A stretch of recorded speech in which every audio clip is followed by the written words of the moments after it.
Jak zaznaczyć kolumnę G, daty urodzenia, na długich i niepełnych danych? Jedną z możliwości jest zaznaczenie jakiejś innej kolumny, byle w całości wypełnionej, na przykład tej, klik na pierwszej komórce, Ctrl-Shift strzałka w dół, przewinięcie do początku, Ctrl-Backspace. A mając kształt zaznaczenia, wystarczy go makrem przesunąć na właściwe miejsce. Filmy oznaczam krótkim ID w nazwie. Ten film to EM1. Wiem, ile on trwa, ale naprawdę nie da się go skrócić. Pokażę w nim, jak instalować makra, jak tworzyć do nich przyciski na wstążce i jak je podpiąć pod skróty klawiszowe. Zaczynamy. Oto lista tematów, które musimy poruszyć. To są rzeczy wyłącznie niezbędne w tej kolejności. Co to jest makro? To lista poleceń do wykonania napisana w języku Visual Basic for Applications, w skrócie VBA. Makro jest zwykłym tekstem, można je kopiować i wklejać jak tekst. Gdzie Excel przechowuje makra? Makro, lub jeśli mamy ich więcej, makra, są przechowywane tylko i wyłącznie w skoroszycie, czyli wewnątrz pliku Excela.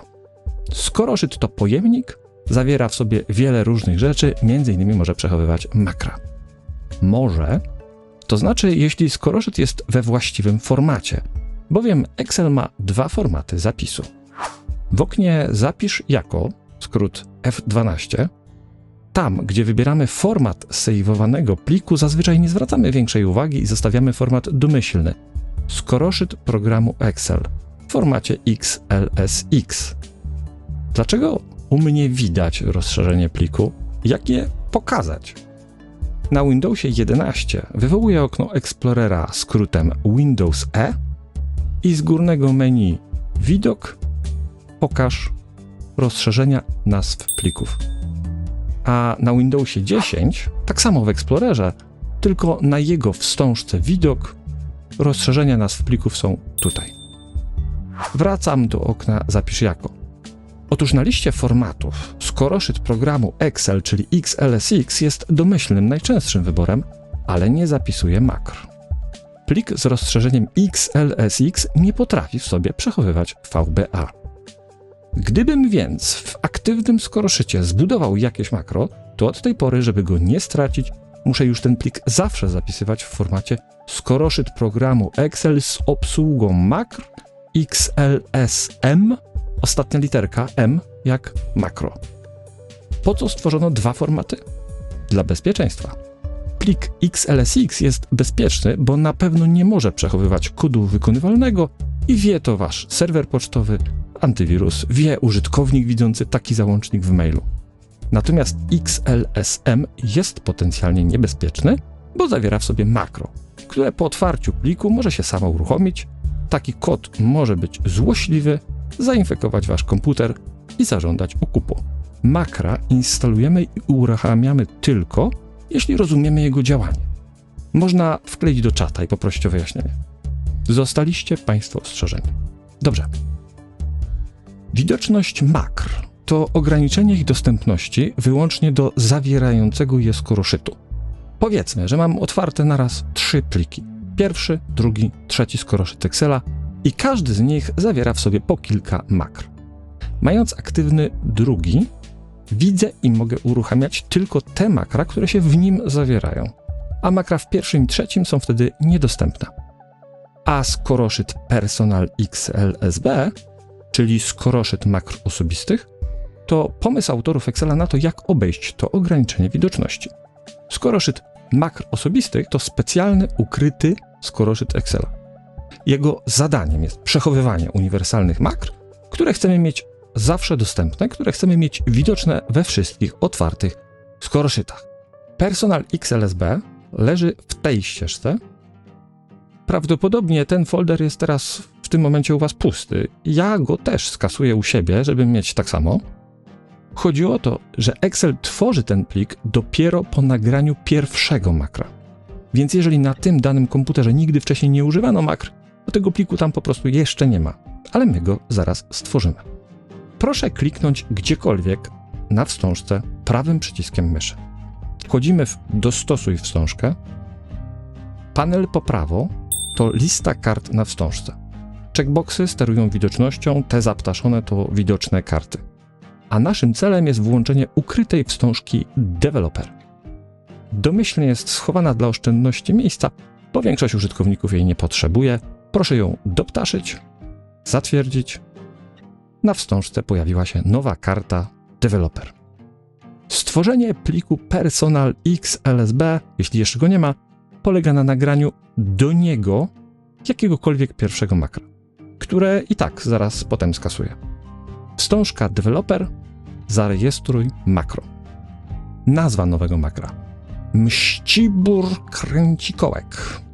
Polskie znaki są dozwolone, ale spacje nie, więc muszę użyć znaku underscore, gdzieniegdzie zwanego podłogą.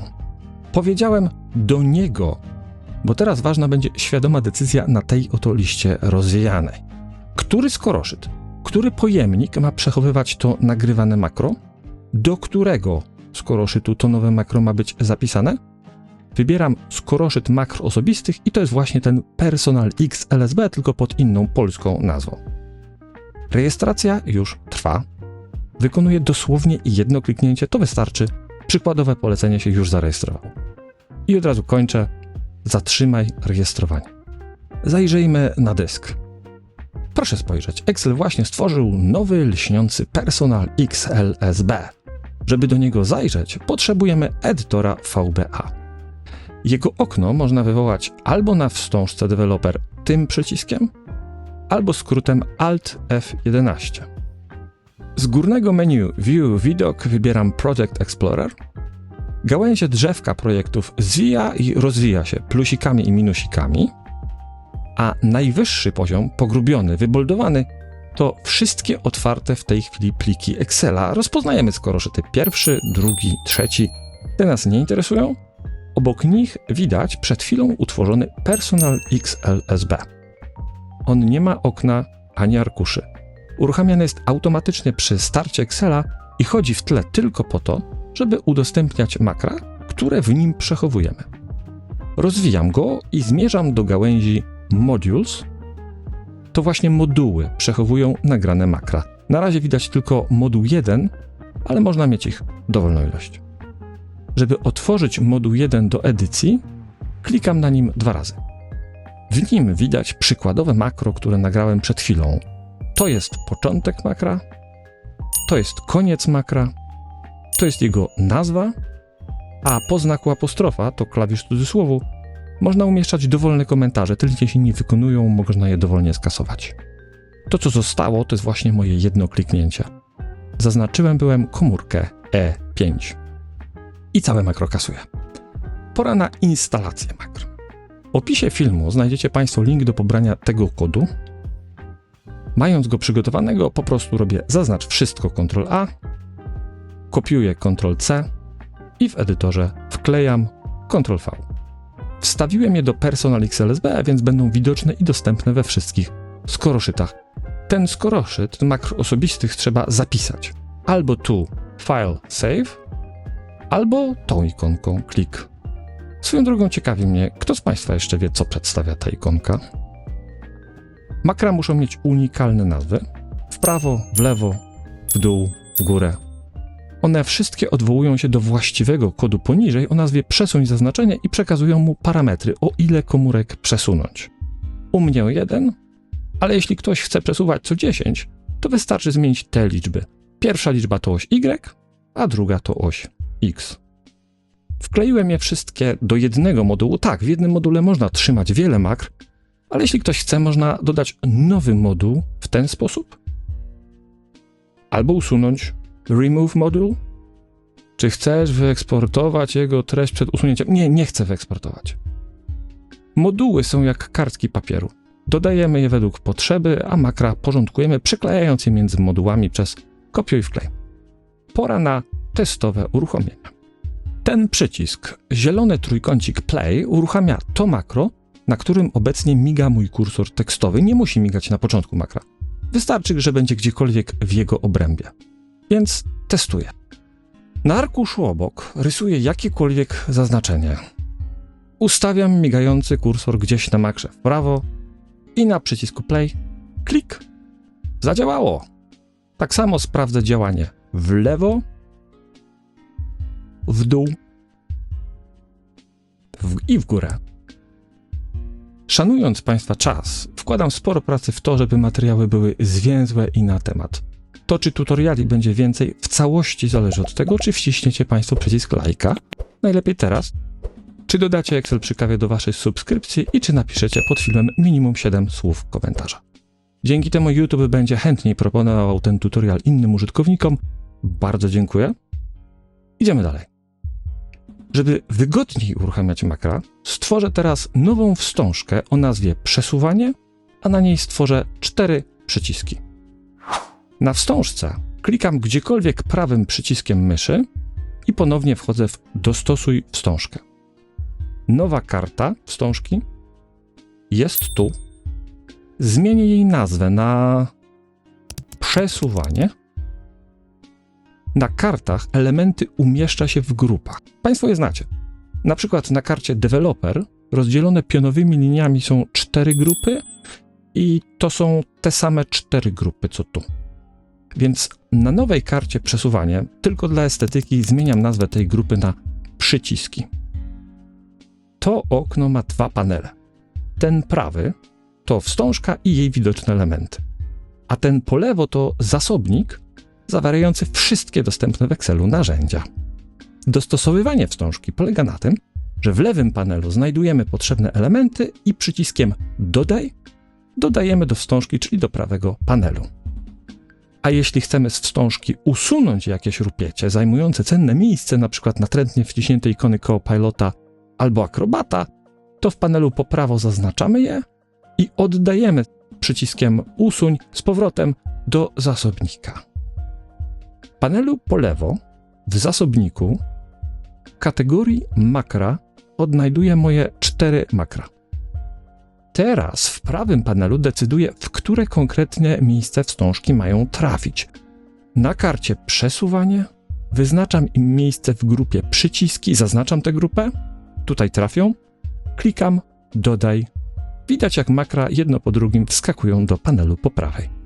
Teraz kosmetyka. Po kolei zmieniam im nazwy na takie, jakie mają być wyświetlane na wstążce i wybieram ikonki dla przycisków z tego nieprzesadnie rozbudowanego zbioru. Kolejność kart w prawym panelu ma znaczenie. Chcę, żeby nowa karta przesuwanie pojawiała się jako druga, czyli zaraz po karcie narzędzia główne. Więc moją kartę umieszczam wyżej, używając tych przycisków. O, teraz jest poniżej narzędzia główne, czyli następna w kolejności po niej. Przetestujmy. Zaznaczę kilka całych wierszy i przesuwam je makrami góra, dół. Zaznaczę kilka całych kolumn i przesuwam je lewo i prawo. Świetnie. Teraz przypiszę tym makrom skróty klawiszowe.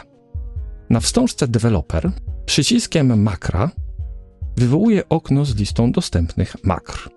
Obecnie to okno wyświetla makra w tym skoroszycie, czyli w EM1, a raczej wyświetlałoby, gdyby bieżący skoroszyt w ogóle jakieś zawierał.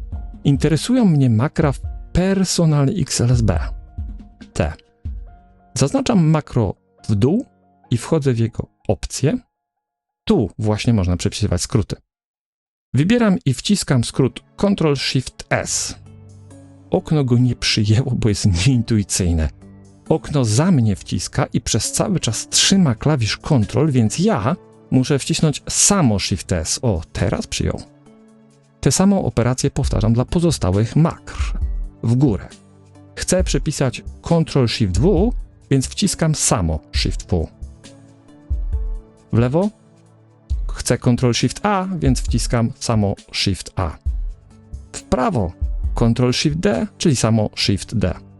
OK. I testuję.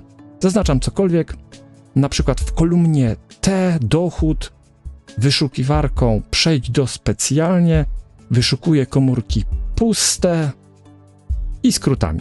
Przesuwam je w dół, w prawo, w górę, w lewo. Działa! Zastosowań przesuwania zaznaczenia jest mnóstwo, ale żeby nie przeciągać, starałem się ograniczyć tę prezentację do absolutnego minimum i przedstawić ją jak najczytelniej. Ale jeśli jest cokolwiek niejasne, proszę śmiało pisać w komentarzach, może uda mi się pomóc. Przypominam jeszcze, link do pobrania makra znajdziecie Państwo w komentarzach. Gdyby ktoś z Państwa chciał powiedzieć większe dziękuję, bo znalazł w tym filmie coś wyjątkowo przydatnego, to kawę autorowi można postawić w Buy Coffee Tu. Link jest w opisie, nie trzeba zakładać konta. Blikiem zajmuje to naprawdę tylko 3 minuty. Bardzo dziękuję za oglądanie, mam nadzieję, że się Państwu podobało.